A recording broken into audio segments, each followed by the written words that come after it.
ने जैसे ही इस बात का फैसला लिया कि श्रीनगर में G20 समिट का एक पड़ाव पहुंचेगा, ये फैसला सामने आते ही पाकिस्तान डर गया, सहम गया और उसकी नापाक साजिश सोशल मीडिया से लेकर सड़क तक नजर आने लगी। वो जहरीली साजिश जिसका पर्दाफाश भी हुआ। वहीं चीन भी डर गया, उसने भी G20 समिट जो कि इस वक्त श्रीनगर में जारी है उससे कन्नी काट ली, अपना किनारा कर लिया। लेकिन इससे भी बड़ा डर कहीं और मौजूद है और वो डर मौजूद है यूरोप के 75 करोड़ लोगों में।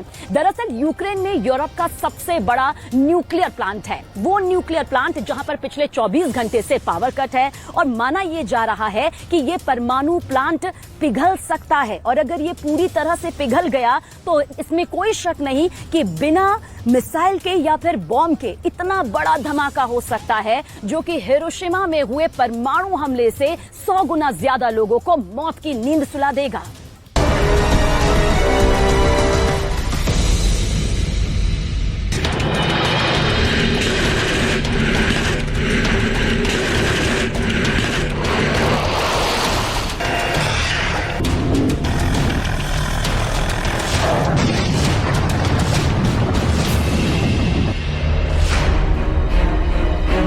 क्या यूरोप के सबसे बड़े परमाणु प्लांट में विनाशक आपदा आ चुकी है?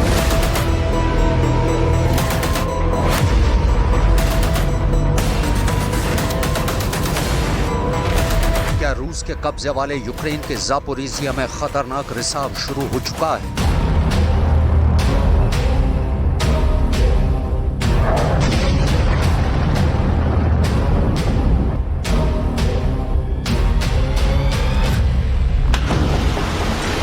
क्या यूक्रेन के युद्ध में 15 महीने बाद वो होने वाला है जो पूरे यूरोप को पिघला देगा?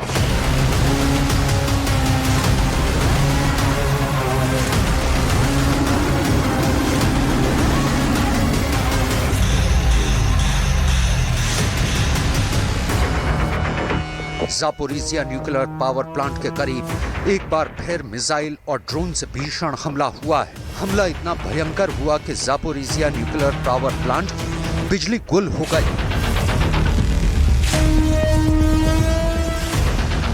पावर कट ऐसा हुआ कि इस न्यूक्लियर पावर प्लांट में डीजल जनरेटर चलाने की नौबत आन पड़ी क्योंकि खतरा न्यूक्लियर रिएक्टर फ्यूल के गर्म होने का था। अगर रिएक्टर फ्यूल की कूलिंग पर असर पड़ता तो खतरा भीषण परमाणु आपदा का भी था। यूक्रेन के आरोपों के मुताबिक रूस ने रविवार की पूरी रात ज़ापोरिज़िया न्यूक्लियर पावर प्लांट की एक बाहरी पावर लाइन पर गोलाबारी की। यूक्रेन की सरकारी बिजली उत्पादक कंपनी एनर्गो एटम ने दावा किया है कि रूस ने निप्रोवास्का पावर लाइन पर गोलाबारी की। इसी पावर लाइन से ज़ापोरिज़िया न्यूक्लियर पावर प्लांट को बिजली सप्लाई होती है। इस हमले का नतीजा ये हुआ कि इस परमाणु ऊर्जा केंद्र की बिजली सप्लाई रुक गई। वो तो गनीमत थी कि यहाँ 10 दिनों का डीजल स्टॉक था। आनन फानन में जनरेटर स्टार्ट किए गए ताकि न्यूक्लियर रिएक्टर की कूलिंग पर असर न हो और अंजाम के तौर पर परमाणु आपदा सामने न आए। अगर डीजल का इंतजाम नहीं होता, जनरेटर नहीं होते, तो ज़ापोरिज़िया में परमाणु धमाका भले न होता, लेकिन परमाणु रिसाव की वजह से बहुत बड़ी आपदा जरूर आ जाती। वैसे वक्त सिर्फ 10 दिन का ही है। इस दौरान अगर एक्सटर्नल पावर सप्लाई बहाल नहीं हुई तो ये खतरा सिर्फ यूरोप के लिए नहीं बल्कि पूरी दुनिया के लिए बहुत बड़ा है। यूक्रेन के दावे के मुताबिक रूस की सेना ने ज़ापोरिज़िया के करीब 85 किलोमीटर दूर दनीप्रो पर 16 मिसाइलें दाग 20 शाहिद ड्रोन से हमला किया। यूक्रेन का दावा यह भी है कि उसके एयर डिफेंस ने रूस के 20 ड्रोन और 4 क्रूज मिसाइलों को मार गिराया। लेकिन जो ड्रोन और मिसाइलें टारगेट से टकराने में कामयाब रही, उन्होंने दनीप्रो का क्या हश्र किया, ये मंजर उसकी गवाही दे रहा है।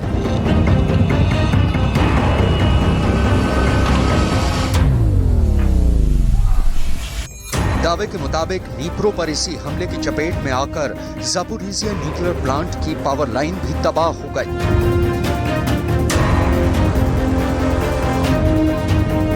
और फिर ज़ापोरिज़िया में परमाणु खतरे का अलार्म बज गया। इस परमाणु ठिकाने में त्रासदी कभी भी आ सकती है क्योंकि कभी यूक्रेन आरोप लगाता है कि रूस ज़ापोरिज़िया न्यूक्लियर प्लांट पर बमबारी कर रहा है, तो कभी रूस दावा करता है कि यूक्रेन इस प्लांट को हासिल करने के लिए यहाँ गोलाबारी कर रहा है। को हासिल करने के लिए यहाँ गोलाबारी कर रहा है। ज़ापोरिज़िया में कुछ बड़ा होने वाला है। इसकी तस्दीक 72 घंटे पहले आई इस तस्वीर के जरिए भी हुई, जब यहाँ खुद रूस के रक्षा मंत्री सरगई शोइगु पहुंचे और युद्ध के मोर्चे पर डटे अपने सैनिकों से मुलाकात, उन्हें सम्मानित किया और हौसला बढ़ाया।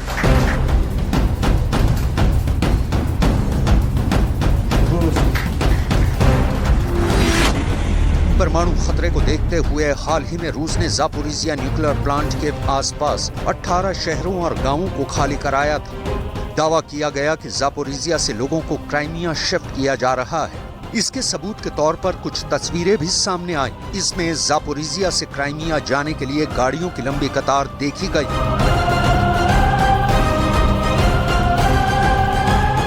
ज़ापोरिज़िया से लोगों के रेस्क्यू की तस्दीक यूक्रेन की सेना ने भी की। उसके मुताबिक रूस ने यहां से अपने समर्थकों को बर्डियांस्क और प्रायमोर्स्क शिफ्ट कर दिया है। Російські окупанти проводять так звану евакуацію місцевих жителів з тимчасово окупованого Токмака Запорізької області у напрямку населеного пункту Бердянськ. Цій процедурі підлягають представники так званої місцевої влади, колаборанти, діти, вчителі та вихователі. При цьому батькам дітей погрожують не зарахувати навчальний рік в разі відмови евакуювати дитину. На АЗС спостерігаються черги за пальним. Усім водіям повідомлено, що нових поставок пального не планується.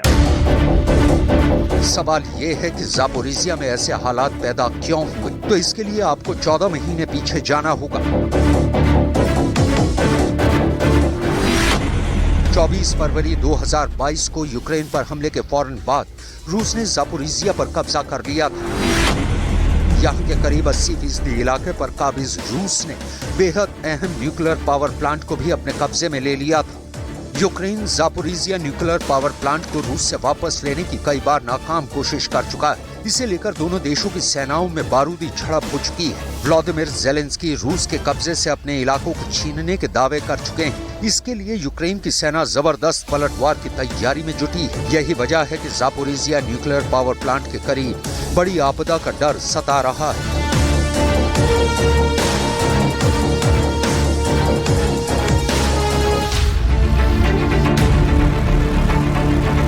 ज़ापोरिज़िया में परमाणु तबाही की आशंका के बीच खुद ज़ेलेंस्की ने G7 के मंच से बहुत बड़ी बात कही। उन्होंने पूर्वी यूक्रेन के बखमूत की तुलना जापान के हिरोशिमा से कर दी।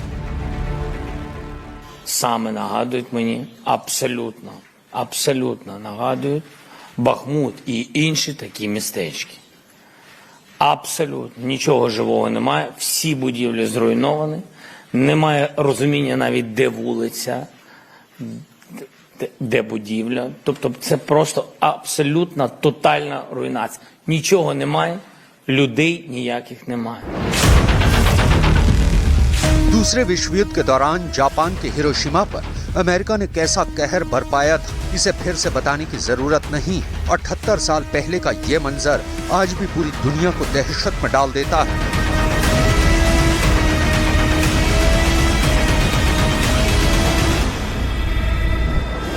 ज़ेलेंस्की ने G7 की मीटिंग से इतर हिरोशिमा परमाणु हमले के शिकार लोगों को श्रद्धांजलि भी दी। इस दौरान उनके साथ जापान के प्रधानमंत्री भी मौजूद रहे। सवाल उठता है कि क्या सचमुच बखमूत का हश्र भी हिरोशिमा जैसा हो चुका है? तो इसके लिए आपको यहाँ की सबसे नई तस्वीर देखनी चाहिए। पूरे बखमूत पर अब रूस का कब्जा हो चुका है। यहाँ 9 महीने तक भीषण युद्ध हुआ।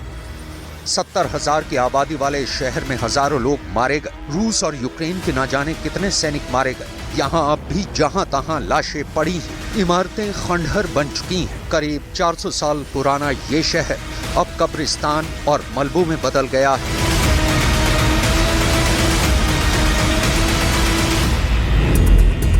बखमूत क्या से क्या हो गया, इसे आप 8 मई 2022 और 15 मई 2023 को ली गई कुछ तस्वीरों से भी समझ सकते हैं। 8 मई 2022 को सैटेलाइट कैमरों में कैद बखमूत का नजारा कुछ ऐसा हरा भरा था, लेकिन 15 मई 2023 को इस शहर का मंजर कुछ ऐसा हो गया। पिछले साल मई में बखमूत में स्कूल और इमारतें गुलजार थी, जो इस साल मई में तबाह हो चुकी हैं। 8 मई 2022 को बखमूत के घर मकान अटूट थे, लेकिन 15 मई 2023 को इन घरों में आग लगी थी, मकान ढह चुके थे। पिछले साल मई में बखमूत में थिएटर और स्टोर सजे धजे थे, लेकिन इस साल मई में ये थिएटर और स्टोर बर्बाद हो चुके हैं। 8 मई 2022 को बखमूत में यूनिवर्सिटी की इमारतें थी, रेडियो टावर था, लेकिन 15 मई 2023 को यूनिवर्सिटी की वो इमारतें जमींदोज हो चुकी हैं, रेडियो टावर मिट्टी में मिल चुका है।